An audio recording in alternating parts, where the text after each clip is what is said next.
రాజ్యసభ సభ్యుడిగా ప్రమాణ స్వీకారం చేసిన అనంతరం తొలిసారిగా గుంటూరుకు చేరుకున్న టీడీపీ రాజ్యసభ ఎంపీ భాష్యం రామకృష్ణకు పార్టీ శ్రేణులు అభిమానులు ఘన స్వాగతం పలికారు. పెద్ద ఎత్తున తరలివచ్చిన కార్యకర్తలు పూలమాలలు నినాదాలతో ఆయనకు అభినందనలు తెలిపారు. ఈ సందర్భంగా ఎంపీ భాష్యం రామకృష్ణ మాట్లాడుతూ ముఖ్యమంత్రి చంద్రబాబు నాయుడు ఆశీస్సులు, మంత్రి నారా లోకేష్ ప్రోత్సాహంతో రాజ్యసభ సభ్యుడిగా అవకాశం లభించిందని చెప్పారు. తన ఎన్నికకు సహకరించిన ఎమ్మెల్యేలందరికీ ప్రత్యేక కృతజ్ఞతలు తెలిపారు. జిల్లా ప్రజా ప్రతినిధులు పార్టీ నాయకులతో సమిష్టిగా పనిచేస్తూ గుంటూరు జిల్లా అభివృద్ధికి కృషి చేస్తామని స్పష్టం చేశారు. గుంటూరును సస్యశ్యామలం చేసే దిశగా అభివృద్ధి కార్యక్రమాలకు ప్రాధాన్యత ఇస్తామని, పార్టీని మరింత బలోపేతం చేసేందుకు కట్టుబడి పనిచేస్తామని భాష్యం రామకృష్ణ వెల్లడించారు.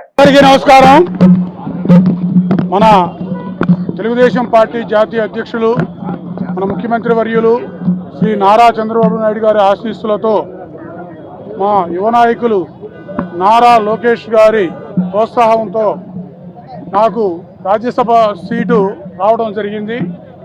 నిన్ననే ఢిల్లీలో నేను, చింతకాయల విజయ్ గారు, సానా సతీష్ గారు మన పార్టీ తరఫున మరి ప్రమాణ స్వీకారం చేసి రావడం జరిగింది.